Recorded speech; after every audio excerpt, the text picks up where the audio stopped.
कविताओं की उत्पत्ति का एक समय होता है। एक लड़की जो ख्वाब में मेरे आती है, असल में उसके जैसी परियां होती हैं। क्या बात है, दूसरे के गर्लफ्रेंड के लिए भी लिखते रहे तो मतलब वो खुशी से जंग है उदासी का। क्या बात है, ये भी कोई ढंग है उदासी का। मैं जब शुरू में शायरी लिखता था तो सबका अच्छा दिल टूट गई लोहे का, मतलब हम गाँव जाते थे तो कविताएं सिर्फ हम इसलिए नहीं लिख रहे होते हैं कि कुछ हमारे साथ हुआ है वैसा। कुछ लोग ये भी कहते हैं कि प्रेम को परिभाषित नहीं किया जा सकता। सही बात है। मैं जिसे अपना मान बैठा था। किसी को प्रेम में चांद दिखता है, कोई झील में प्रेम देख लेता है।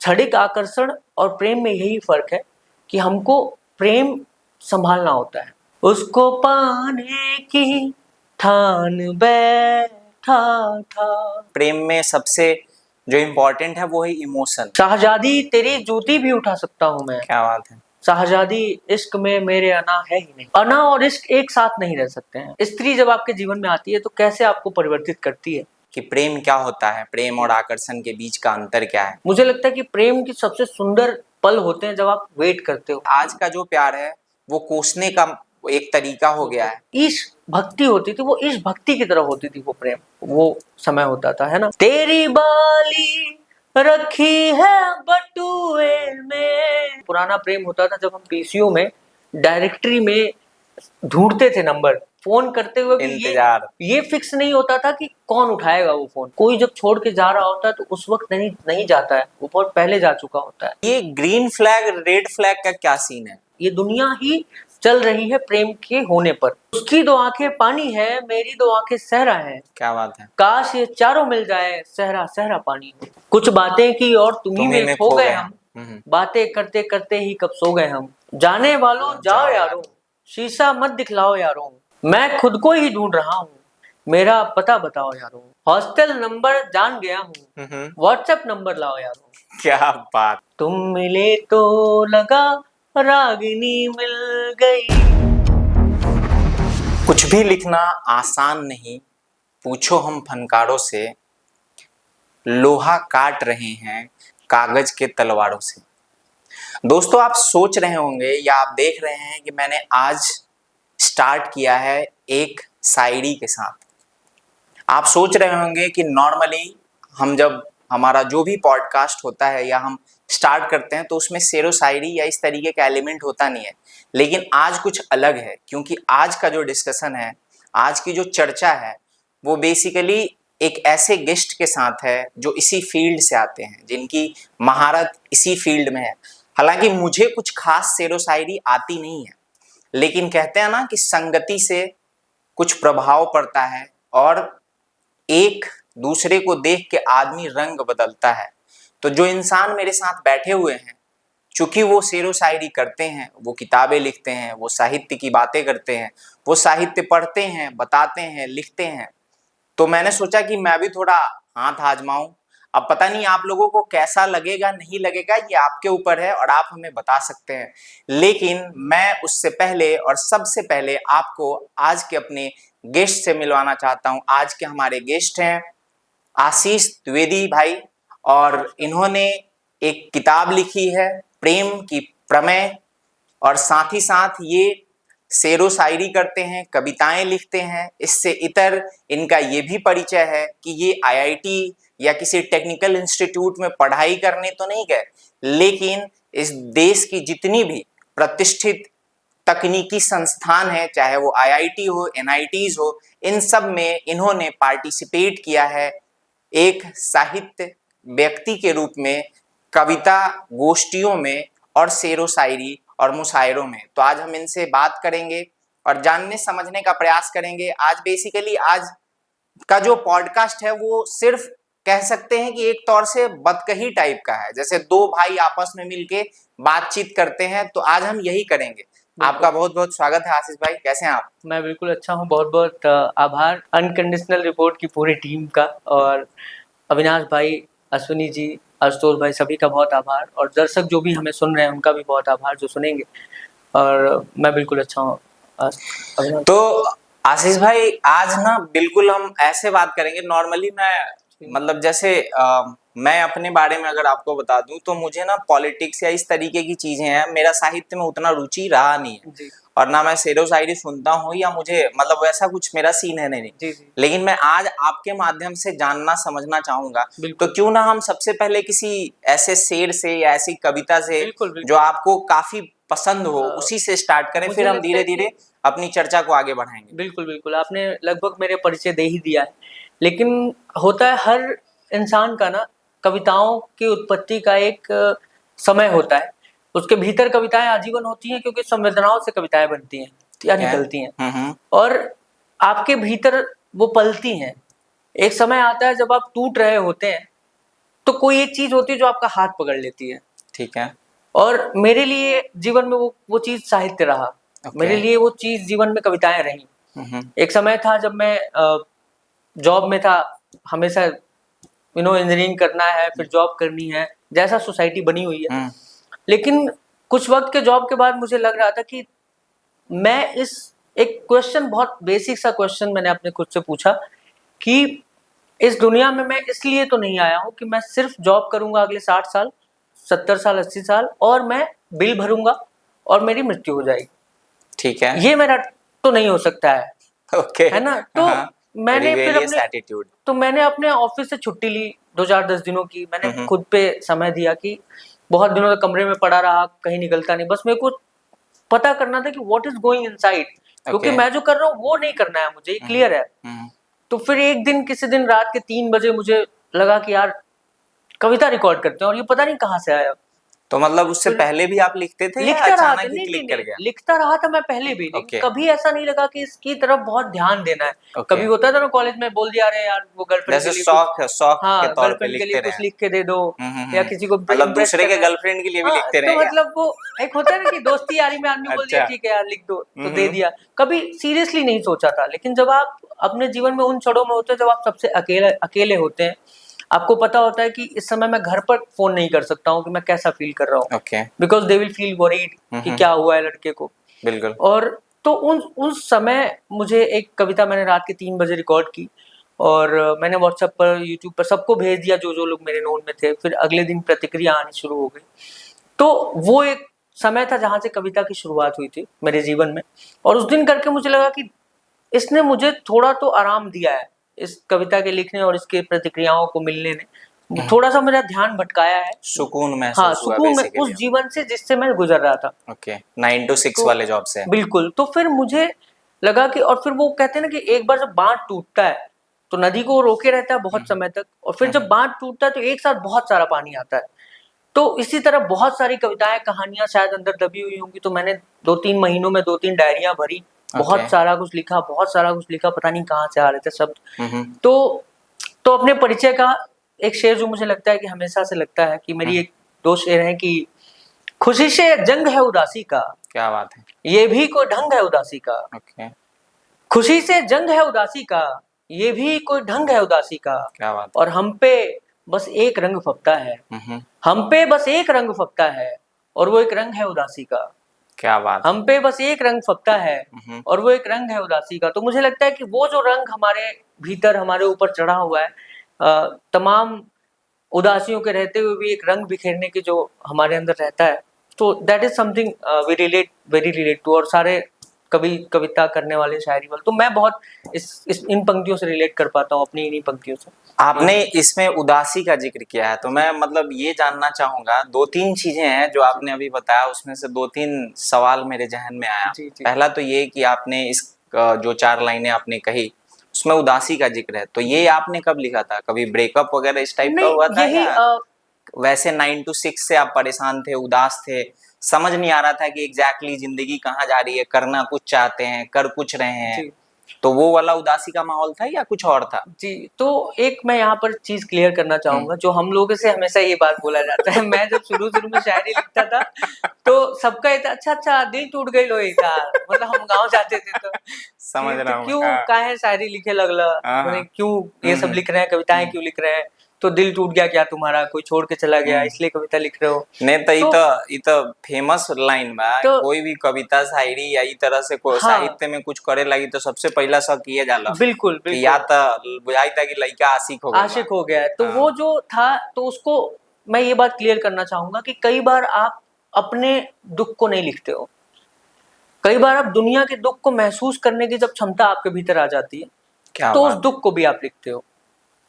देश में, दुनिया में 7 बिलियन लोग कहे जाते हैं, रहते हैं ना, और लिखने पढ़ने वाले कुछ ही लोग हैं उनमें से। बिल्कुल लेकिन बात तो हमें सबकी कहनी है ना। सही बात। दुख सबके लिए है, प्रेम में दिल सबका टूटता है, किसी का परिवार का कोई इंसान बीमार, सब होते हैं, छोड़ के बहुत लोग जाते हैं, हर किसी के जीवन में जाते हैं, लेकिन कह उस बात को कुछ लोग पा रहे हैं। तो हमें सिर्फ अपनी आवाज नहीं लिखनी होती, एक वक्त तक आप अपनी बात लिखते हो, लेकिन हमारा जीवन, हमारा जो दायरा है वो सीमित है। ओके फिर आप दुनिया की तरफ मुड़ते हो कि अच्छा वो मेरा दोस्त बहुत उदास था, तो आप उस दोस्त के लिए कुछ लिखते हो। अच्छा वो मेरे दूर के रिश्तेदार बहुत परेशान थे, उनकी भावनाएं आपको दुखी करती हैं कि उनकी मम्मी उनसे ऐसा बोली। तो जब हम संवेदनाओं को महसूस करने लगते हैं ना, तो कविताएं सिर्फ हम इसलिए नहीं लिख रहे होते हैं कि कुछ हमारे साथ हुआ है वैसा, कविताएं हम इसलिए भी लिख रहे होते हैं कि उस लिखे की बहुत जरूरत है। ओके कोई एक कविता की पंक्ति, कोई एक मोटिवेशनल पंक्ति, कोई एक आपका कहा हुआ शब्द किसी के कितने काम आ सकता है, उसका मतलब आप अंदाजा नहीं लगा सकते हैं। क्योंकि एक छोटी सी घटना मैं ऐड करूंगा कि एक कॉलेज में मैं गया था आज से 2-3 साल पहले, NIT में। वहां मैं काव्य पाठ किया, मैं आ गया, 1-2 साल हो गए उस बात को। एक दिन एक लड़की का मैसेज आया मुझे, व्हाट्सएप पे स्टेटस में लोग जुड़ जाते हैं, देखते सुनते पढ़ते रहते हैं। बिल्कुल, तो उसका मैसेज आया मुझे कि सर आज से 2-3 साल पहले आप हमारे कॉलेज में आए थे और आपने कुछ कविताएं सुनाई थी, और उसके बाद से, आपके जाने के बाद से मैंने बहुत पढ़ा है, बहुत कोशिश की कि मैं भी लिख सकूं कुछ, और इस लिखे और पढ़ने के बीच में इन सारी चीज़ों ने मेरे जीवन में बहुत बदलाव किया है, बहुत सारे दुखों को मैं झेल पाई। तो वो जो शब्द थे उसके ना, तो आपको नहीं पता होता कि आपका लिखा हुआ किसके काम आ रहा है, तो आप दुनिया के लिए भी लिखते हो। मतलब कहीं ना कहीं वो जो कहते हैं ना कि एक लेखक, राइटर या पोएट या वो जो शेरो शायरी करते हैं, उनके चंद लाइनों से किसी ना किसी की कहीं ना कहीं जीवन में कुछ बदलाव आ जाता है। आ सकता है और आप उसका बेसिकली सोर्स बनते हो, स्रोत आप होते हो, और बदलाव कहीं और हो रहा कहीं होता और है। भी हो जाता है। बिल्कुल सही बात कहा। तो हमने ये डिस्कस कर लिया और आपसे ये समझ लिया कि कैसे आपने स्टार्ट करा, और उसके बाद फिर कैसे आप अपनी जो आपकी 9 to 6 वाली लाइफ थी उससे बोर हो गए थे, फिर वहां से आपने उदासी के ऊपर जो कविता लिखी वो किसी और को ऑब्जर्व करके। अब इससे पहले इसी संदर्भ में हम ये भी ब्रेकअप और उसके बारे में बात कर रहे थे, तो उस पोर्शन को मैं टच करते हुए चलना चाहूंगा, आगे बढ़ना चाहूंगा। तो सबसे पहले ब्रेकअप पे जाने से पहले, ब्रेकअप क्यों होता है या कब होता है, उसका जो पहला चरण है उसके ऊपर बात करते हैं। तो मुझे लगता है कि पहला चरण यानी कि प्रेम। अब मुझे ये बताइए कि कई सारे लोग हैं जो प्रेम को अलग अलग तरीके से परिभाषित करते हैं। बिल्कुल, कुछ लोग ये भी कहते हैं कि प्रेम को परिभाषित नहीं किया जा सकता। सही बात है। तो आपके हिसाब से क्या है प्रेम, क्या है प्रेम? अगर सही सही भाषा में परिभाषित कर दिया जाए तो मुझे लगता है कि प्रेम पर लिखना बंद हो जाएगा। क्योंकि प्रेम हर किसी के लिए देखता हुआ जो चीज है ना, जो प्रेम में होता है या जो प्रेम में नहीं भी होता है, वो किसी दूसरे को प्रेम में देख रहा होता है, वो भावना है ना, पूरी तरह से लिखी नहीं जा सकती है। मैंने कभी एक कविता लिखा, मेरी ये कविता किताब आपने बताया प्रेम का प्रमेय, उससे एक कविता है, छोटी सी कवितांश है, मैं सुनाता हूँ कि मैंने प्रेम किया और बदले में कभी भी प्रेम की आकांक्षा नहीं की। क्या बात है। मेरे लिए प्रेम ऐसा है कि इससे बड़ी बात कोई नहीं हो सकती है आपके लिए, जब कोई आपसे या आप खुद से कहें कि सुनो तुम प्रेम में हो। तो मुझे लगता है कि प्रेम में होना ऐसी दुर्लभ घटना है जिसको पूरी तरह से लिखा नहीं गया है। किसी के लिए, किसी को प्रेम में, अगर आपको मैं छोटी सी बात से बोलूं कि, तो किसी को प्रेम में फूल दिखते हैं, किसी को प्रेम में चांद दिखता है, कोई झील में प्रेम देख लेता है, कोई बोगनवेलिया के एक पौधे में, सूरजमुखी में प्रेम देख लेता है कि अच्छा मेरी जो वहां पर वो पढ़ रही है लड़की, उसका चेहरा लेकिन ऐसे लोग मिलता है लेकिन ना? लोग लेकिन जनरली उस प्रेम को ज्यादा तात्पर्य नहीं समझते ना, ज्यादा उसका जिक्र नहीं करते। जी नॉर्मली जो सोसाइटी में या हम लोग बात करते हैं वो तभी बात होता है या उस प्रेम की बात करते हैं जब एक इंसान दूसरे इंसान से करता है। हाँ, तो मैं अरे वही बता रहा हूँ, उसी की बात कर रहा हूँ कि वो ऐसा नहीं कि वो उसको उस तरह से देख रहा होता, वो उसमें अपनी महबूबा को देख रहा होता है। मैं ये बता रहा हूँ कि आप चांद को पहले जैसे भी देखा हो आपने, लेकिन जब प्रेम में होते हो और जब आप एक बार आपकी चर्चा फोन पे हो जाए, उसके बाद आप देखो, अरे यार चांद खूबसूरत क्या लगने चांद खूबसूरत लग रहा है, क्या फूल खिले हुए हैं, क्या सूरजमुखी के पास, फिर उसको सब कुछ सुंदर सुंदर सा दिखने लगता है। क्योंकि मन की जो भावनाएं होती है ना, उससे मौसम बदलते हैं। ओके। दुनिया आपके दिमाग से काम करती है। आप अगर खुश हैं तो अपने हर तरफ आप सुंदरता ढूंढ लेंगे। ठीक है। आपका रूम चाहे जितना खराब हो, जब आप हम लोग घर में रहते हैं, बैचलर्स जब रहते हैं, तो हम कमरे को पूरा बिगाड़ के रखते हैं। लेकिन आप उसमें, आप अगर प्रेम में हैं, आप खुश हैं, तो आप उसमें से क्या देख लेंगे कि अरे यार, उसकी दी हुई सबसे पुरानी किताब उस कोने में पड़ी है, उसका दिया हुआ वो सबसे पुराना गुलदस्ता वहां पड़ा हुआ है। तो आप उसको देख के खुश हो लेंगे कि यार ठीक है, रूम बिखरा हुआ है, कोई बात नहीं, इसमें उसका गिफ्ट भी तो है। तो प्रेम इस तरह से होता है कि आप जैसा सोच रहे होते हैं वैसा पूरी दुनिया आपको दिखने लगती है ना? और प्रेम एक वक्त के बाद फिर वो जिम्मेदारियों में तब्दील हो जाती है। शुरू में वो आकर्षण का काम करती है, शुरू में एक प्रेम होने का एक जरिया होता है। वो आकर्षण किसी भी प्रकार का हो सकता है। शायद किसी को किसी के किताब पढ़ने से प्रेम हो जाए, कि उसको शायरी पसंद है, उस बात से उसको प्रेम हो सकता है। किसी को किसी के चेहरे से प्रेम हो सकता है, किसी को किसी के बात करने के ढंग से प्रेम हो सकता है। प्रेम होने के सैकड़ों हजारों कारण हो सकते हैं, जिस पर हम कई साल तक बात कर सकते हैं। लेकिन प्रेम को संभालना होने के बाद, क्षणिक आकर्षण और प्रेम में यही फर्क है कि हमको प्रेम संभालना होता है। एक शेर मैंने कभी लिखा कि तेरी आंखों के ठीक ऊपर ये जो पलकें हैं, ठीक है। तेरी आंखों के ठीक ऊपर ये जो पलकें हैं, इन पलकों जितनी नाजुक मेरी मोहब्बत है। क्या बात है। तो आपको उस प्रेम को बहुत शिद्दत से संभालना होता है। जब आप किसी से प्रेम में होते हो तो उसकी कही हुई हर छोटी बात का ध्यान रखते हो कि कहीं उसको दुख तो नहीं पहुंचा मेरी इस बात से। तो आप बेवजह भी सॉरी बोलते रहते हो। मतलब आप ये कहना चाहते हैं कि पहली चीज कि प्रेम में सबसे जो इम्पोर्टेंट है वो है इमोशन, बिल्कुल। और दूसरी चीज कि हमेशा सामने वाले को या दूसरे को खुद से ऊपर रख के देखना। खुद से ऊपर नहीं बोलूंगा मैं, बराबर देखना। ओके। खुद से ऊपर ये एक ऐसा सेंटेंस है कि जिसमें आपको लगता है कि हम कुछ भी नहीं है ना? लेकिन इसमें ना बहुत एक छोटी सी लाइन होती है।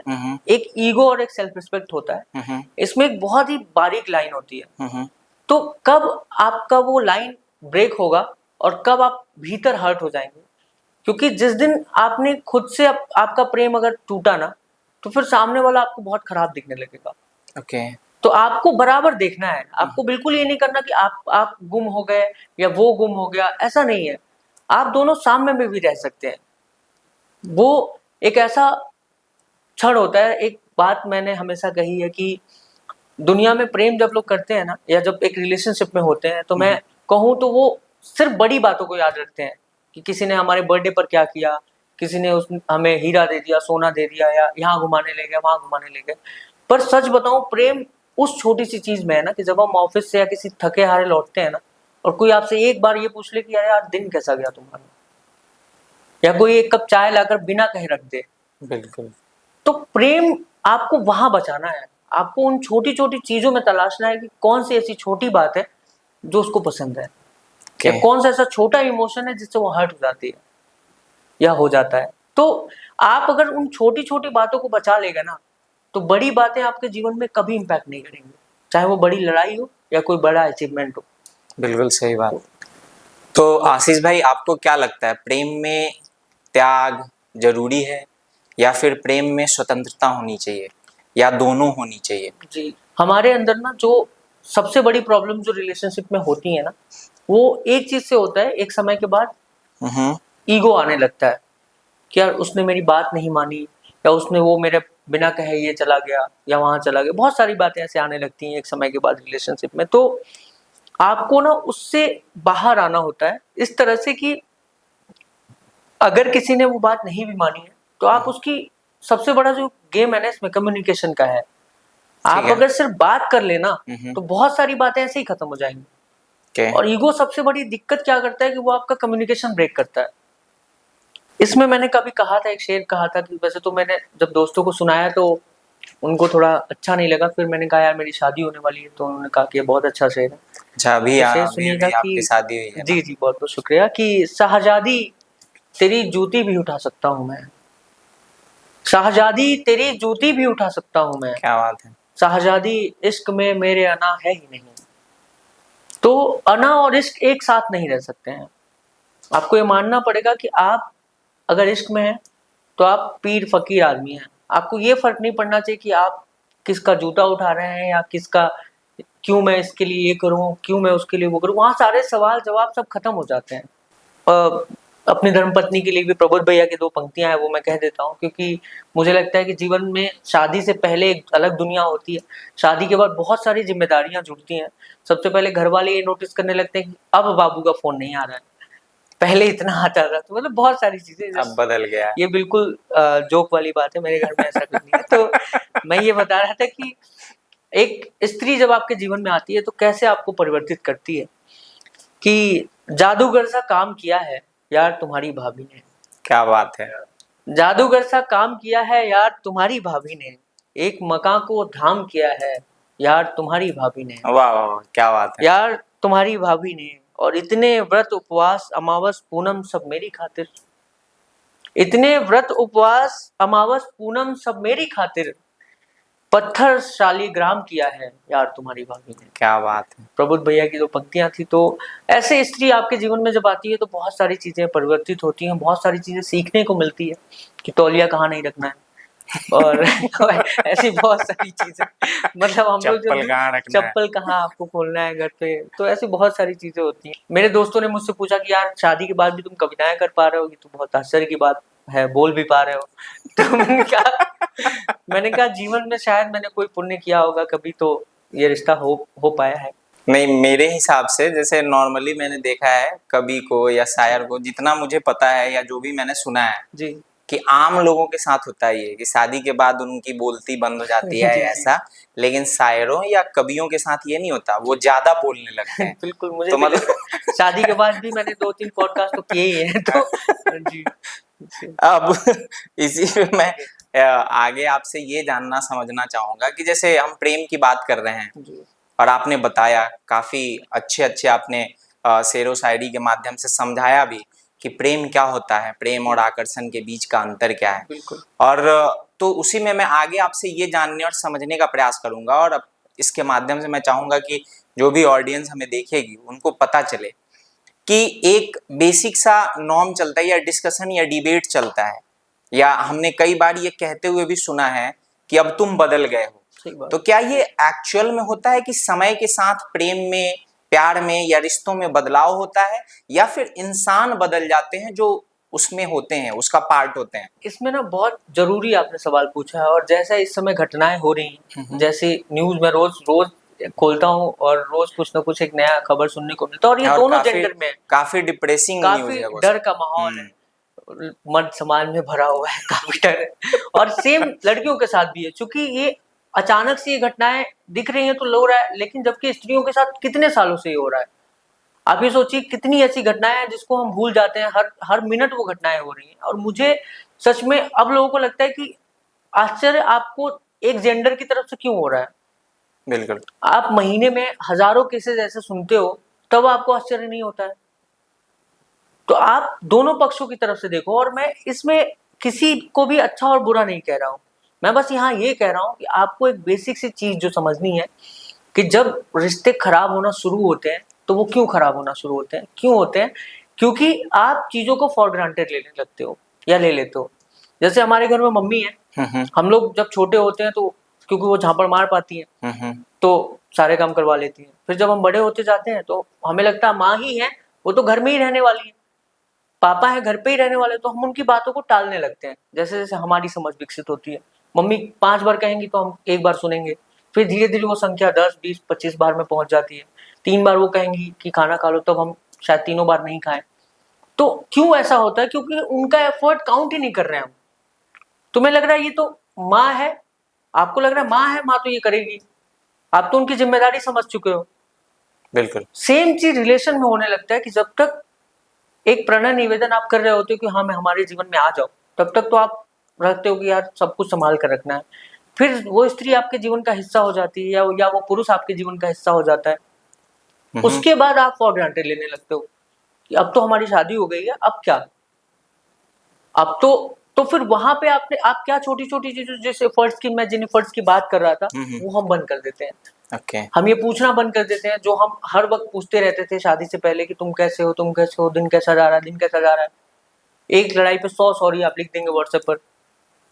शादी के बाद आप ये खत्म करने लगते हो, आप दिन में एक सॉरी नहीं बोल रहे हो, अगर आपकी गलती है उसके बाद भी शायद महीनों तक नहीं बोल रहे हो। तो वो जो आप बदलाव कर रहे हो ना, बस इसलिए क्योंकि अब तो ये मेरी हो चुकी हो, क्योंकि शादी होने के बाद इंडिया में ऐसा बना दिया गया नॉर्म कि शादी हो गई मतलब वो आपकी है। फिर आप उसको ऐसे इस्तेमाल करते हो, उस रिश्ते को आपकी ऐसे, है या आपका है? हाँ आपकी या आपका, तो आप उस चीजों को ऐसे इस्तेमाल करते हो जैसे कि घर में रखी कोई किताब। जबकि रिलेशनशिप में किसी भी उम्र में, चाहे वो जितना ही पुराना रिलेशन हो जाए, सबसे बड़ी बात जो रहती है वो है एफर्ट। आपको मैं एक छोटे से एग्जांपल से अगर समझाऊं कि जब लड़ाई होती है हमारे बीच ना, तो एक छोटी सी बात जो हमें ध्यान में रखनी होती है कि हमें बात करना होता है। जैसे हम समंदर के किनारे खड़े हैं, मान लीजिए 2 लोग समंदर के किनारे खड़े हैं, हमें उस समय अपना हाथ सबसे कस के पकड़ना होता है जब कोई तेज लहर आ रही हो, है ना, नहीं तो आप दोनों बिखर जाएंगे। अगर 2 लोग हाथ पकड़ कर खड़े हैं तो वो लहर निकल जाएगी। बिल्कुल रिलेशन में भी हम यही करते हैं, जब कोई लहर यानी कि कोई लड़ाई या कोई प्रॉब्लम आती है, परिस्थिति आती है, तो हम हाथ छोड़ देते हैं। जबकि वही समय होता है बात करने का, वही समय होता है एक दूसरे का मन जानने का, वही समय होता है एक दूसरे से ज्यादा जुड़ने का कि यार ये समय पार हो जाएगा तो फिर वो नॉर्मल वाला दिन आ जाएगा। तो वो जो कम्युनिकेशन हम ब्रेक कर देते हैं ना ऐसे समय पर, वहां धीरे धीरे दुराई, वो जो दुराव है वो आने लगता है रिश्तों में। और फिर ये सब जो चीजें हो रही हैं वो तो बहुत बाद में होती है। एक वो बात कही जाती है ना कि कोई अगर आपको छोड़कर जा रहा होता है तो वो उस दिन नहीं जा रहा होता है, वो बहुत पहले आपको छोड़कर जा चुका होता है। सही बात। वो बस उस समय आपको दिख रहा है कि आज छोड़कर गया है, बस वो कंफर्म कर रहा होता है आपकी आंखों से। लेकिन आप अगर सच में उस इंसान से जुड़े हो ना, तो पहली बार जब वो गले नहीं मिला होगा आपसे घर लौट कर ना, आपको समझ जाना चाहिए था कि ये दूर हो रहा है इंसान। आपको उस समय बचाना था उस रिश्ते को। अब तो मैं बेसिकली आपसे इसी से मिलता जुलता एक चीज और समझने का प्रयास करूंगा। चूंकि हम देख रहे हैं कि हमारे समाज में पहले ये इंडिया में इस तरीके की घटनाएं सुनने को नहीं मिलती थी, या उसके कई सारे और भी कारण हैं। एक तो इन्फॉर्मेशन उतना बड़े लेवल पर नहीं पहुंच पाता था, मीडिया का उस तरीके का रीच नहीं था, सोशल मीडिया की आउटरीच नहीं थी। बावजूद इसके भी जो इंडिया में डाइवोर्स रेट था या उस तरीके के रिलेशनशिप का जो ब्रेक होना, वो सारी चीजें थी वो कम थी। बिल्कुल। और अभी ये काफी तेजी से बढ़ रहा है। तो मैं बेसिकली ये आपसे जानने का प्रयास करूंगा और आपके माध्यम से बाकियों तक पहुंचाने का कि वो साइकी क्या होती है, आखिर वो कौन सा स्टेट होता है, या आदमी किस स्टेट में एक दूसरे से अलग होना शुरू हो जाता है।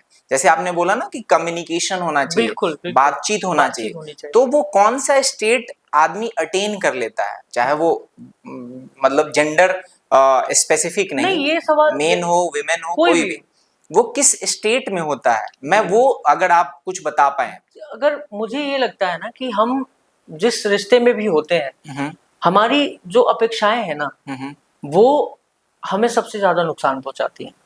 ठीक है। किसी भी रिश्ते में किसी बहुत बड़े इंसान ने कहा कि आपके भीतर एक साम्यता होनी चाहिए। साम्यता ऐसी कि किसी खुशी में बहुत ज्यादा खुश नहीं, किसी दुख में बहुत ज्यादा दुखी नहीं। ये अटेन करने में समय लगता है। स्टेबिलिटी, हार्मनी होनी चाहिए जीवन में, और ये सबके पास नहीं है। उसका सबसे बड़ा कारण है भागना।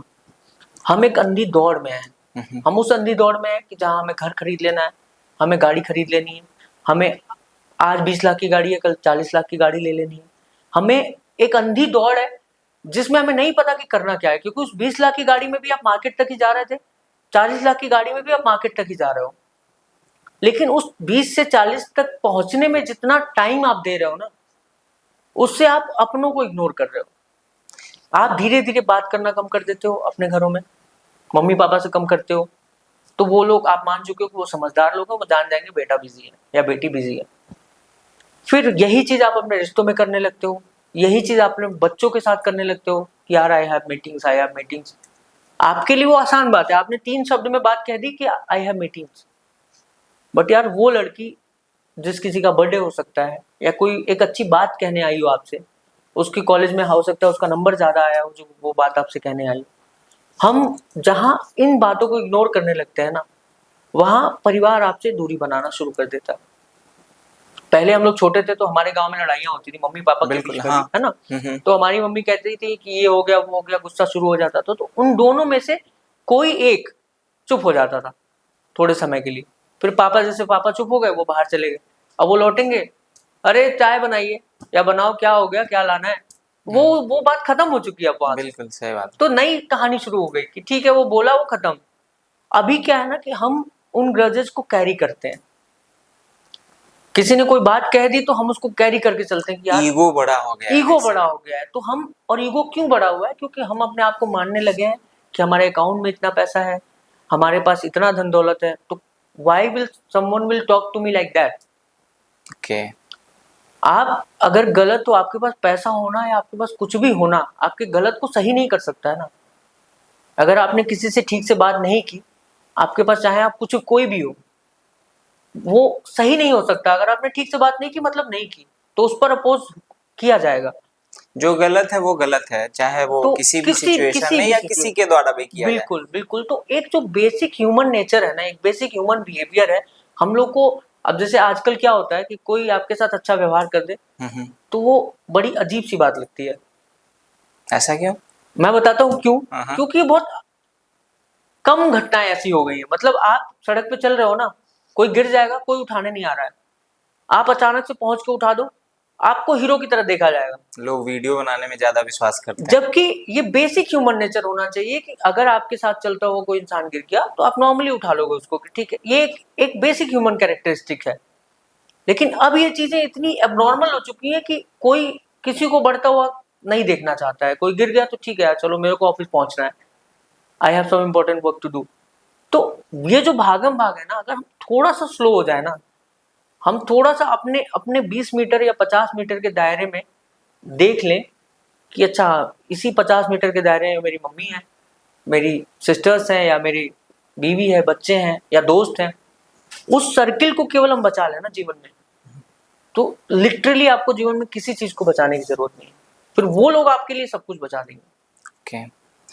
अब हम चूंकि बात कर ही रहे हैं इसके बारे में, तो इसी में जैसे ब्रेकअप या फिर वो कम्युनिकेशन गैप, तो कम्युनिकेशन गैप का जो नेक्स्ट स्टेप होता है वो होता है ट्रस्ट इशूज। ट्रस्ट, बिल्कुल। क्योंकि जैसे ही किसी भी रिश्ते में, चाहे वो गर्लफ्रेंड बॉयफ्रेंड, पति पत्नी या एक लड़का लड़की, नहीं, किसी भी रिश्ते में कम्युनिकेशन गैप आएगा तो वो कहीं ना कहीं ट्रस्ट इशूज को जन्म देगा। बिल्कुल। तो ट्रस्ट इशूज को लेके मतलब क्या है कि जैसे कहते हैं ना कि मैं तुम पे ट्रस्ट नहीं करता या मैं तुम पे ट्रस्ट नहीं करती, तो वो क्या कारण होता है ऐसे, वो अचानक से ट्रस्ट इशूज क्यों आने लगते हैं किसी आदमी, दो लोगों के बीच में, बेसिकली जो कभी एक दूसरे के साथ मरने जीने और अंत तक साथ रहने की कसमें खाते थे। बिल्कुल। तो यहाँ पर ना मैं एक बात यही बोलूंगा, एक मनीष शुक्ला सर है हमारे बड़े प्रिय शायर हैं, उनकी 2 पंक्तियां हैं कि अब हमारे बीच दरवाजा नहीं दीवार है।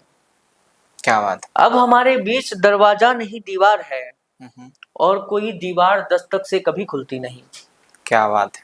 तो जो दरवाजा से दीवार बनने की प्रक्रिया है ना, वो हमारे बीच शुरू होती है जब आप बता रहे हैं कि ट्रस्ट इश्यूज कम होने लगते हैं, तो ये इसीलिए कम होने लगते हैं क्योंकि हम सुनना बंद कर देते हैं। कहने को, मेरे एक दो शेर है कि कहने को कहते हैं दोनों, कहने को सुनते हैं दोनों, क्या बात, लेकिन बस कहते हैं दोनों। क्या बात है। तो जो आजकल क्या है ना कि हर किसी के पास सुनाने के लिए बहुत चीजें हैं।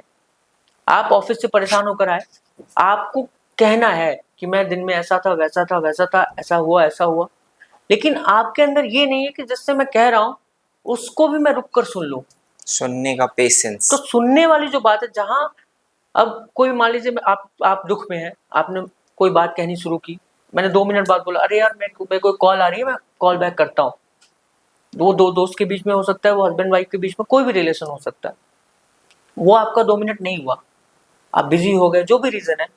फिर जब कॉल हुई वापस से, तो आप वो भूल चुके हैं कि उसको कोई बात कहनी थी और वो आपने नहीं सुनी। तो ये जो नहीं सुनने वाली बात है ना, यही धीरे धीरे बड़ी होती जाती है। और फिर वो बात आती है कि वो मान चुका है सामने वाला पर्सन कि आपको बस अपनी कहनी है, आपको मेरी नहीं सुननी है। तो फिर वो अपनी बात किसी और से कहने लगता है।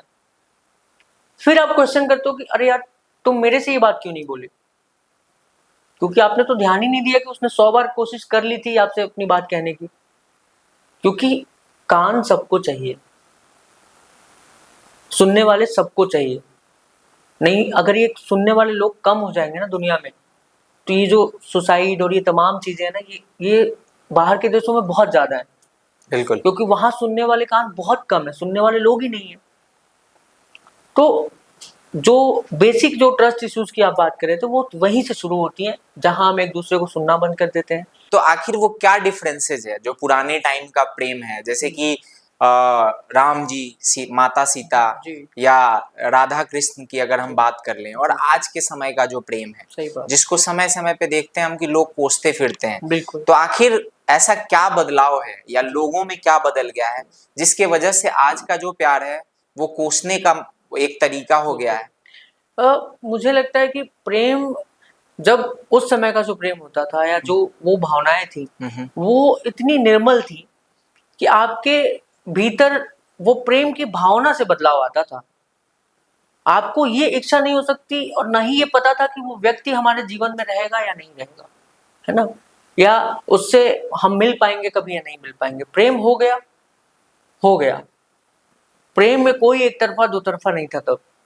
तब ये था कि प्रेम एक ऐसी भावना थी कि मुझे हो गई और मैं मगन हूँ, है ना। मुझे किसी भी इसकी अपेक्षा नहीं कि वो हाँ बोलेगा, ना बोलेगा, आएगा जीवन में, नहीं आएगा। मुझे प्रेम हो गया, मैं मगन हूँ।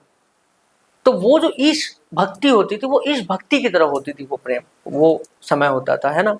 और मैंने अपने समय में, अगर बहुत ज्यादा पीछे तो नहीं, लेकिन अगर अपने मम्मी पापा के समय की बात करूं या उस समय, तो बहुत प्रयास किए जाते थे किसी को अपने जीवन में लाने के लिए या किसी से अपने प्रेम को अभिव्यक्त करने के लिए।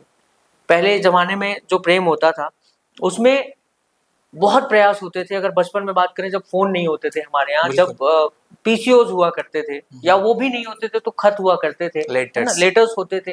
तो वो जब आप खत लिख रहे होते थे, तो आप अपनी भावनाओं को जितने सुंदर तरीके से व्यक्त कर सकते थे खतों के माध्यम से, व्हाट्सएप पे नहीं कर सकते हो आप। सही है। मुझे हमेशा से लगता है कि WhatsApp is only for information. आप वहां बस ये लिख सकते हो कि मैं पहुंच रहा हूँ। आपने अगर अपनी फीलिंग वहां लिख दी तो वो खराब है, वो बर्बाद हो जाएगी, क्योंकि वो वहां पहुंचेगा नहीं जो आप कहना चाहते हैं। तो खत इसलिए भी खूबसूरत हुआ करते थे उस समय के। और अली रूमी का एक शेर, 2 शेर है खतों पर, जो उन्होंने कहा कि उसने फकत कहा था कि मैं आपका नहीं, उसने फकत कहा था कि मैं आपका नहीं, क्या बात है। फिर उसके बाद फूल भी पत्थर लगे मुझे, उसके बाद फूल भी पत्थर लगे मुझे। और जिस दिन तुम्हारे खत का मुझे इंतजार था, जिस दिन तुम्हारे खत का मुझे इंतजार था, उस दिन तमाम पंछी कबूतर लगे मुझे। क्या बात है। उस दिन तमाम पंछी कबूतर लगे मुझे। तो ये जो खतों का दौर होता था, जो पुराना प्रेम होता था, जब हम पीसीओ में डायरेक्टरी में ढूंढते थे नंबर, तो उनके पिताजी का नाम पता करके और डायरेक्टरी में नंबर ढूंढा जाता था, 236 955 055 66, वो पीसीओ वाला कोड लगा के। और पीसीओ वाले के यहाँ जब उधारी चलती थी, दोस्तों से लिया जाता था, यार 10 रुपए का जुगाड़ कर दो, 5 मिनट बतिया लेंगे। वो जो समय होता था, और फिर आप महीनों वेट करते थे कि फोन करते हुए भी ये फिक्स नहीं होता था कि कौन उठाएगा वो फोन। डर होता था, प्रतीक्षा होती थी प्रेम में। और प्रतीक्षा से सुंदर मुझे लगता है कि धैर्य और प्रतीक्षा, जितना आप उन दिनों के प्रेम में आप सीख सकते थे, इस समय पेशेंस ही नहीं है।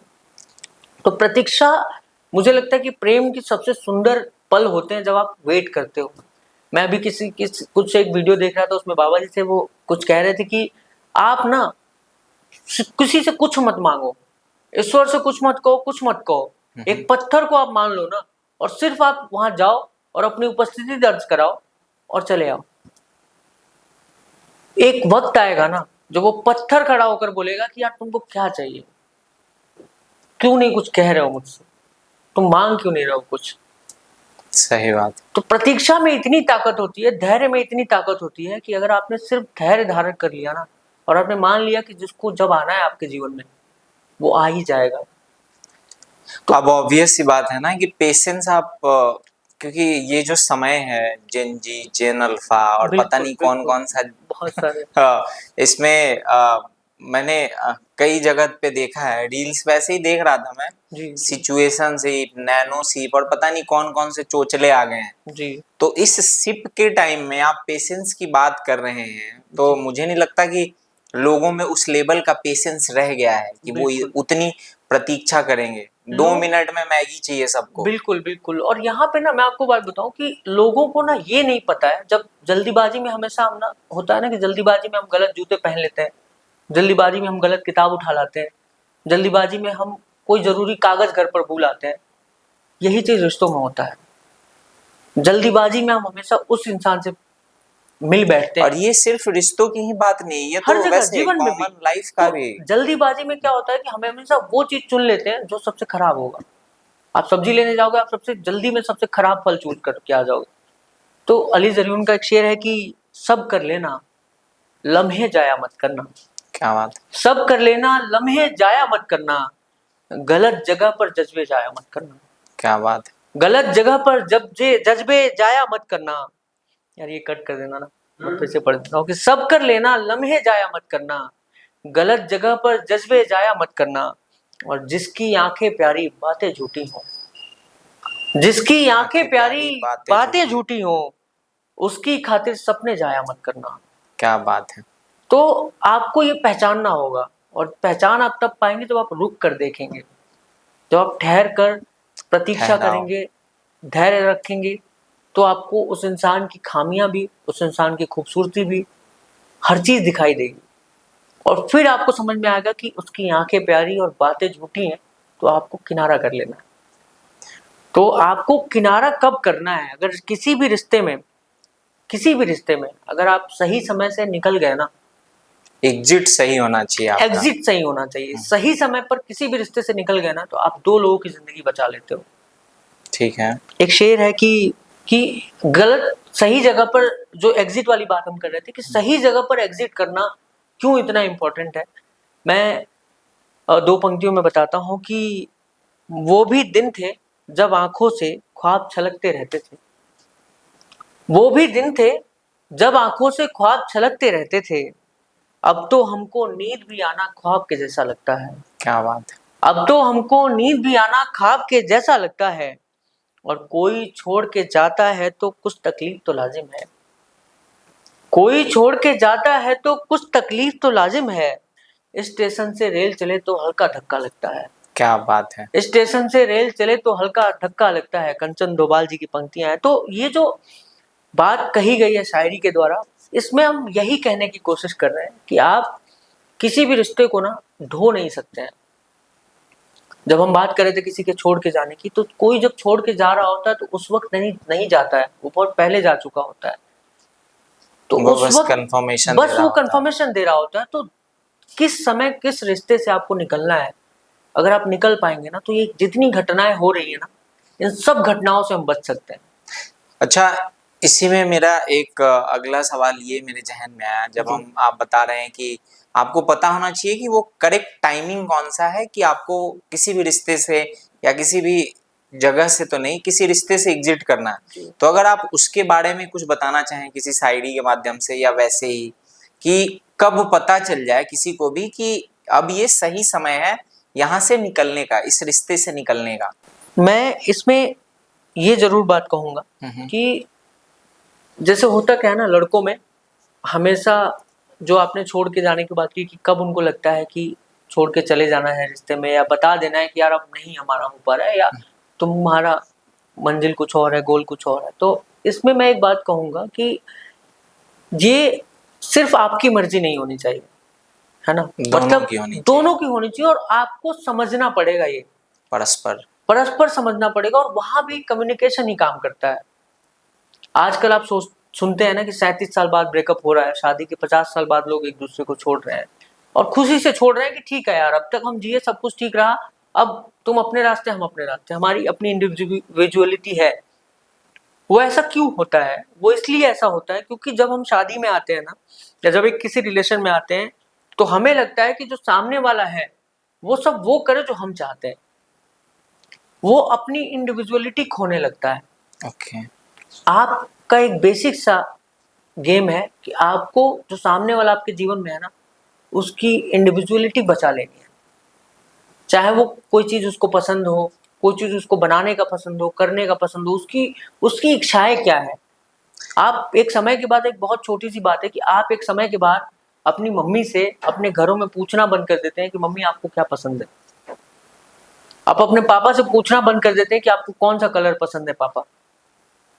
उनको लगता है बेटा तुमको जो सही लगे ले आना। यही चीज रिश्ते में भी होती है। हम शुरू के समय में पूछते हैं कि अच्छा तुमको क्या पसंद है, कहाँ खाओगे, कहाँ चलोगे, क्या करोगे। एक समय के बाद हम ये बोलते हैं कि अच्छा हम यहाँ चल रहे हैं, चलो।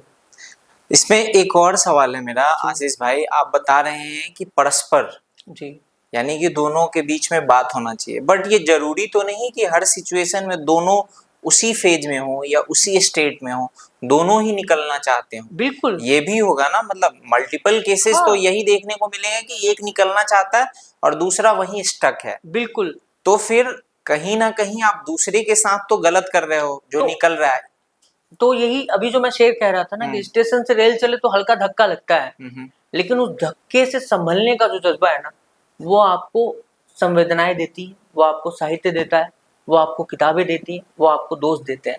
मैंने अभी शुरू में एक बात कही कि आपको अपने जीवन में दोस्त बचा लेने हैं। आपको अपने जीवन के जो 20 मीटर 50 मीटर के दायरे में जो लोग हैं ना, जिनको रात को 2 बजे भी आप फोन करके अपना दुख रो सकते हैं, ऐसे 4 लोग 2 लोग अपने जीवन में आपको बचा लेने हैं। किताबें बचा लेनी है, साहित्य बचा लेना है, क्योंकि जब ऐसा कुछ होगा ना आपके जीवन में, तो टूटना होगा ही। आप एक हर किसी ना किसी को तो दर्द होगा ही। दर्द होगा ही, लेकिन उस दर्द से आपको निकालने वाले जो लोग होंगे ना, वो आपके दोस्त होंगे, वो आपके माँ बाप होंगे, वो आपके बचपन के वो दोस्त होंगे जिनको आपने शायद 20 साल से फोन ना किया हो। आप जब उनको आज भी फोन करेंगे ना, वो कहेंगे अरे यार सब ठीक हो जाएगा, तुम गाँव आ जाओ। तो ऐसे लोग आपको जीवन में बचा लेने हैं, क्योंकि सुनने वाले सबको चाहिए। अच्छा मुझे एक बात बताइए आशीष भाई, हम निकलने की बात कर रहे हैं, सेपरेशन की बात कर रहे हैं, ब्रेकअप की बात कर रहे हैं, क्या वाकई में ब्रेकअप के बाद दर्द होता है या बस इस तरीके का एक माहौल बनाया गया है? नहीं, इमोशन देखिए, हम सब लोग इमोशन से बने हुए लोग हैं। हम लोग जो एक सेंटेंस में अगर मैं बात बोलूं तो हम इंसान जो है ना, हम स्मृतियों से बने हुए लोग हैं। हमारे जीवन में अगर सुंदर स्मृतियां है ना, तो हम सुंदर इंसान बनते हैं। ठीक है। हमारा बचपन सुंदर बीता है, हमने गांव में खेला है, दादा दादी के साथ गुजारा है समय, हमने एक वो समय देखा है, वो स्मृतियां हमारे जीवन में ऐसे ही हैं, तो हम दुनिया को वैसे ही सुंदर देखते हैं। लेकिन एक बच्चा जिसका बचपन बहुत बुरा गया हो, आप देखते हैं ना कि बच्चा जिसका बचपन बहुत बुरा गया हो ना, बड़ा होकर वो ऐसा अजीब सा इंसान बनता है, क्योंकि वो बना ही अपने स्मृतियों से है। हम चाहे कितना भी इस बात को टोल दें कि हम अपना पास्ट भूल चुके हैं, कोई अपने पास्ट से बाहर नहीं निकलता है। वो सिर्फ चैनलाइज करता है अपने इमोशन को। तो आप अपनी स्मृतियों और ब्रेकअप की जो दर्द की बात आप कर रहे थे ना, दर्द होता है, सबको होता है, चाहे वो ब्रेकअप का दर्द हो, नौकरी छूटने का दर्द हो, पैसा खोने का दर्द हो। हम इंसान है यार, हमें दर्द होगा, लेकिन उस दर्द से कैसे आपको निकलना है, वो आपका सर्किल तय करता है, आपके आसपास के लोग तय करते हैं। अब हम ब्रेकअप की बात कर रहे हैं, आपने बताया कि दर्द होता है, साथ ही साथ आपने ये भी बताया कि स्मृतियां जो हैं वो आदमी के व्यक्तित्व निर्माण में काफी अहम भूमिका निभाती हैं। बिल्कुल निभाती हैं।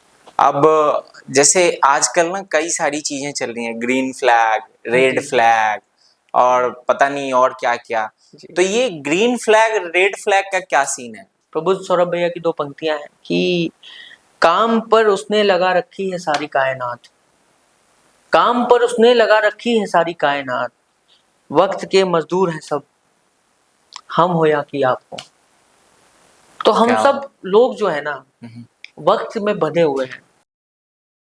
और जब हम ग्रीन फ्लैग रेड फ्लैग की बात करते हैं तो मैंने हमेशा एक बात कही है कि रिश्ते में आपको ग्रीन फ्लैग रेड फ्लैग नहीं ढूंढना है, आपको सिर्फ ये देखना है कि जब आप अपने जीवन के सबसे बुरे दौर से गुजर रहे हो ना, तो उस इंसान का आपके साथ व्यवहार कैसा है। बस ओके। एक बस छोटी सी बात आपको ध्यान रखनी है, क्योंकि जब आप खुश हो गए ना, जब आप घूम रहे हो, फिर रहे हो, दुनिया घुमा रहे हो, सब कुछ सही चल रहा है, तो कोई सवाल नहीं आएगा। लेकिन जब आप अपने सबसे बुरे दौर में होगे जीवन में, कभी नौकरी छूट गई, कभी पैसा नहीं रहा, कभी माँ बाप को आपकी बहुत जरूरत है, आप उधर चले गए, उस समय वो इंसान आपके साथ कैसा है उस रिश्ते में, सिर्फ वो दौर तय करता है कि वो आपके लिए सही इंसान है या नहीं है। आखिर में मैं आपसे बस ये पूछना चाहूंगा, एक्चुअली फन एलिमेंट के तौर पे, ये आजकल काफी कुछ समय से रील चल रहा है, पसंदीदा औरत जी और जी पसंदीदा पता नहीं क्या क्या, जी। तो इसके बारे में क्या कहना चाहोगे हाँ, आप? पसंदीदा और यही है कि यार, और इसमें एक चीज और भी मैं ऐड करना चाहूंगा, क्या वाकई में ये जो जो दिखाया जाता है या जो देख रहे हैं हम कि पसंदीदा औरत के लिए कुछ भी करूंगा जी या जी। पसंदीदा मर्द के लिए, तो ये एक्चुअल में होता है या ये बस रील रील का ही काम है? देखिए मैं सच बताऊं, अगर मतलब मैं अपने घर की बात करूं, अपने मम्मी पापा के समय की बात करूं, जो फोन नहीं होते थे, हम्म तो प्रेम तब भी उतना ही था। ये दुनिया ही चल रही है प्रेम के होने पर। हम्म हम हमारा आपस का प्रेम है, इसलिए हम यहाँ बैठे हैं। ऐसे ही तमाम दुनिया में जो रिश्ते चल रहे हैं, या दुनिया में थोड़ी बहुत जो इंसानियत बची है, वो प्रेम की वजह से बची है। तो अगर हम उसको बचा पाए हैं ना आज तक, तो प्रेम का अस्तित्व तो है, हम उससे तो झुठला नहीं सकते उसको, है ना। और रही बात, अब जो रील्स आने लगी हैं, वीडियोस आने लगी हैं, तो कुछ सुंदर वीडियोस लोग बना लेते हैं कि हाँ लड़की, क्योंकि मैंने आपको शुरू में एक बात बोली कि अब ये घटनाएं कम होती हैं, तो लोगों को लगता है अरे यार वो लड़की का पर्स उठा के कैसे चल रहा था, और उसकी वीडियो बन गई, वो वायरल हो रहा है कि हाँ अरे यार लड़की के लिए कुछ भी करूंगा। यार आप दोनों बराबर हो। जब आपके पैर में चोट लगा होगा ना, तो लड़की भी आपका बैग उठा के चलेगी, तब उसकी वीडियो बना के कोई नहीं डाल रहा है। तो आप उसको इस तरह से नहीं दिखाओ कि कोई चीज लड़का कर दिया तो वो बहुत बड़ा हो गया है, कोई एक चीज लड़की कर दी तो वो बहुत बड़ा हो सो गया, नहीं। बेसिकली ये रील में व्यूज पाने का सारा बस सिर्फ चक्कर है। इतना ही, क्योंकि ये बहुत समय से चल रहा है। मैंने अपने घर में देखा है कि मेरे पापा भी बहुत अच्छी कटहल की सब्जी बनाते थे, तो हमने कभी नहीं कहा कि वो भैया कुछ स्पेशल कर रहे हैं, या भाई पापा ऐसा क्या है। तो हमारे घर में चाचा जी लोग बहुत अच्छा खाना बनाते रहे हैं, कभी पार्टी करते थे तो घर के औरतें कोई काम नहीं करती थी, तो ऐसा आज भी होता है। मैं आपको बताऊं, छठ पूजा में हम लोग बिल्कुल। घर जाते हैं, तो छठ पूजा में लिट्टी चोखा बनाने हाँ का जो वो बिल्कुल है, है, बिल्कुल है। तो हम ही लोग बनाते तो हैं। और अब अच्छी बात ये हो रही है, अब के समय की सबसे सुंदर बात जो मुझे लगती है कि जो भी लोग रिश्ते में आते हैं, चाहे वो वीडियोस देख के सीख रहे हो, चाहे वो जिस तरह से भी सीख रहे हो, अब वो साम्यता रिलेशनशिप पे आने लगी है कि लड़का भी खाना बना लेता है, लड़की भी कुछ काम कर लेती है। तो वो जो एक प्रेम भाव है, देखिए दुनिया में खराब चीजें तो सुंदर चीजें भी हैं, है ना। तो इक्विलिटी वाला जो झगड़ा इक्वलिटी था, वाली जो चीज है वो अब ज्यादा दिखती है। पहले वो फिक्स था कि वही काम करेंगे साल भर, आप कुछ नहीं करेंगे। अब ये होता है कि हम रोज कुछ ना कुछ कर रहे हैं उनके लिए, या वो हमारे लिए कर रहे हैं। तो ये जो रोज एक दूसरे को जताने वाली चीज है ना, कि हमें जताना है कि हाँ हमें प्यार है, और ये जो एफर्ट हम कर रहे हैं एवरी सिंगल डे, इसी से रिश्ता बचना है। और अब चूंकि ये सब चीज हम रील के माध्यम से देख पाते हैं, तो हमें लगता है कि ये कोई अजूबा घटना है, जबकि ये चीज हमारे घर में, हमारे घरों में कब से हो रही है, शुरू से यही हो रहा है। सही बात। तो प्रेम बहुत सुंदर चीज है। मैं सच बताऊं, ब्रेकअप और सारी चीजें तो है ही, वो सब तो पार्ट है किसी उसका, का तो जाना तो आना सब चलेगा। जीवन में चलता रहेगा, लेकिन करेक्ट। प्रेम बचे रहना चाहिए दो लोगों के बीच में, जिससे हम पूरा संसार बढ़िया से चलता रहेगा जब तक प्रेम है। अंत में आशीष भाई, अगर आप अपनी लिखी कुछ कविताएं जी जी बताना चाहते हैं या पढ़ना चाहते हैं, तो आप दर्शकों तक पहुंचाइए। जी जी। मुझे खुशी हुई कि ये सवाल आपने पूछा, और मुझे हमेशा से लगता है कि एक लेखक की पहचान उसकी पंक्तियों से है। और किसी को कुछ याद नहीं रहता है कि आपने कितने शो किए, कहाँ कहाँ गए, क्या याद, बस किसी को ये याद रहता है कि यार आशीष भाई ने ये दो बात कही थी, या दो पंक्तियां उनकी मेरे जहन में अटक गई। बिल्कुल। तो वो पंक्तियां मुझे लगता है हमेशा जीवित रहनी चाहिए। तो मैं अपनी कुछ कुछ पंक्तियां सुनाता हूँ कि उसकी दो आंखें पानी है, क्या कुछ बात। एक शेर से शुरू करता हूँ कि उसकी दो आंखें पानी है, मेरी दो आंखें सहरा है। सहरा मीन्स रेगिस्तान। कि उसकी दो आंखें पानी है, मेरी दो आंखें सहरा है। क्या बात है। काश ये चारों मिल जाए, सहरा सहरा पानी हो। वाह। काश ये चारों मिल जाए, सहरा सहरा पानी हो। और कुछ बातें की और तुम्ही में खो गए हम। कुछ बातें की और तुम्ही में खो गए हम। बातें करते करते ही कब सो गए हम। वो सांस सुनने वाला जो जमाना हुआ करता है, तुम सो मैं सांस सुन लूंगा। तो कुछ बातें की और तुम्ही में खो गए हम। बातें करते करते ही कब सो गए हम। और तुमसे मिलकर साथ तमाशा करना था। तुमसे मिलकर साथ तमाशा करना था। तुमसे मिलकर आप तमाशा हो गए हम। क्या बात। तुमसे मिलकर आप तमाशा हो गए हम। और इसमें अधिकतर यही होता है कि हमारा ही तमाशा बनता है। कि कुछ एक और शेर की, कुछ एक अभी पिछले दिनों आईआईटी जाना हुआ था, तो वहां पे कुछ एक शेर सुनाए थे कि जाने वालों जाओ यारों, शीशा मत दिखलाओ यारों। क्या बात है। जाने वालों जाओ यारों, शीशा मत दिखलाओ यारों। और मैं खुद को ही ढूंढ रहा हूँ। मैं खुद को ही ढूंढ रहा हूँ, मेरा पता बताओ यारों। क्या बात। मैं खुद को ही ढूंढ रहा हूँ, मेरा पता बताओ यारों। और वहां के बच्चों के लिए कुछ लिखा कि मुझको उसके लब काफी है, मुझको उसके लब काफी है। सिगरेट विगरेट जाओ यारों, सिगरेट विगरेट जाओ यारों।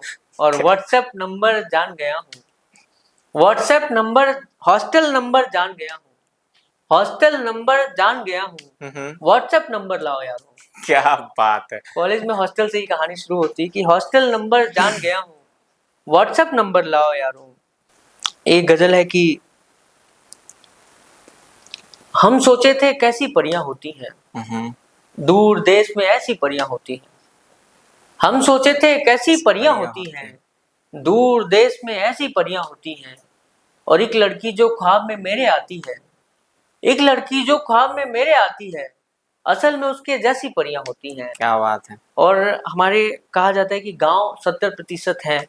और आज भी गांव में स्थिति जो स्त्रियों के संघर्ष की है वो ऐसी ही है कि देखा मैंने एक थी चिड़िया पिंजरे में, अपने देश में ऐसी परियां होती हैं। और हाथ में चूड़ी पाँव में बेड़ी रहती है, हाथ में चूड़ी पाँव में बेड़ी रहती है। न जाने कैसी कैसी परियां होती हैं, न जाने कैसी कैसी परियां होती हैं। और कुछ एक तरन्नुम में पढ़कर अपनी जगह लेता हूँ और इस बात को विराम देता हूँ। मैं जिसे अपना मान बैठा था, मैं जिसे अपना मान बैठा था, उसको पाने की ठान बैठा था। वो जो मेरी जान हो न सकी, वो जो मेरी जान हो न सकी, मैं उसे जान मान बैठा था, मैं उसे जान मान बैठा था।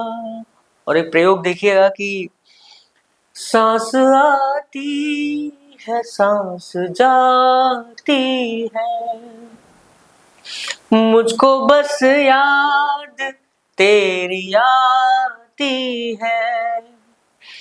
तेरी बाली रखी है बटुए में, जो बचपन का प्यार होता है आदमी आजीवन सजो के रखता है। ये तेरी बाली रखी है बटुए में, तेरी बाली भी अब सताती है। क्या बात है। तेरी बाली भी अब सताती है। और आखिरी गीत की कुछ पंक्तियां की तुम मिले जब हमें जिंदगी मिल गई, तुम मिले जब हमें जिंदगी मिल गई, एक दिया जल पड़ा रोशनी मिल गई। तुम मिले जब हमें जिंदगी मिल गई, एक दिया जल उठा हम रोशनी मिल गई।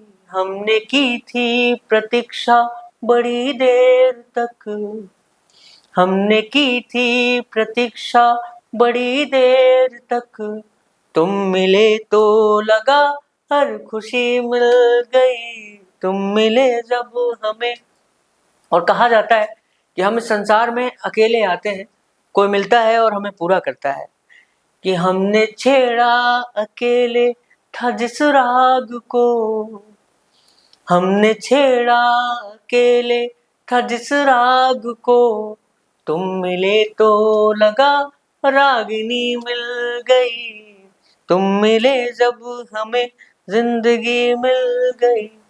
और हमको घेरे हुए थी उदासी बहुत, हमको घेरे हुए थी उदासी बहुत, तुम जरा सा हंसी जिंदगी मिल गई, तुम मिले जब हमें जिंदगी मिल गई। एक क्या बात दिया है। जल पड़ा रोशनी मिल गई। बहुत बहुत आभार, बहुत बहुत आभार। हमसे बात करने के लिए आपका बहुत बहुत आभार। बहुत शुक्रिया। और मैं अश्विनी जी और आशुतोष भाई, अविनाश जी, आप सब लोगों के लिए दो पंक्तियां कहना चाहूंगा कि मुझे लगता है हम सब लोग, आप सब लोग जो इतनी मेहनत कर रहे हैं, हम सब लोग जो कर रहे हैं दुनिया में, ये जो आर्काइवल काम आप लोग कर रहे हैं, जो यूट्यूब पे सदियों सदियों पड़े रहने वाली चीज है, कि मुझे लगता है कि अगर हम इस पूरी बातचीत से अगर दो लोगों का किसी का रिश्ता आपस में बच जाए, या कुछ दो दोस्त पुराने बिछड़े मिल जाए, तो इससे सुंदर बात नहीं हो सकती, इस उपलब्धि नहीं हो सकती इस पूरी वीडियो की। और तो बहुत शुभकामनाएं आप लोगों को इस काम के लिए। Thank you. कुछ दो पंक्तियों से आप लोगों को शुभकामना देना चाहूंगा कि मेरे ख्वाब सस्ते लगे उन्हें तो कुछ ख्वाब महंगे बना रहा हूँ, मेरे ख्वाब सस्ते लगे उन्हें तो कुछ ख्वाब महंगे बना रहा हूँ। और जो लोग फेंक कर गए थे मेरी राह में कांटे, जो लोग फेंक कर गए थे मेरी राह में कांटे, मैं उनके लिए रास्ते बना रहा हूँ। क्या बात है। मैं उनके लिए रास्ते बना रहा हूँ। तो ये जो रास्ता आप लोग बना रहे हैं बहुत ही खूबसूरत रास्ता है। Thank you so much. बहुत बहुत शुक्रिया। Thank you. Thank you. तो दोस्तों, आपने देखा कि हमारे साथ आशीष भाई थे, और आई होप कि आप लोगों को ये पॉडकास्ट आज का काफ़ी मनोरंजक लगेगा, रोचक लगेगा, साथ में आपको कुछ सीख भी मिलेगी। तो हमारे इस पॉडकास्ट को जाइए, देखिए, and do share your views and whatever you are thinking, your opinion through comment in the comment section. बाकी अभी के लिए बस इतना ही, मिलते हैं अगले वीडियो में। टिल देन, जय हिंद, जय भारत, नमस्कार।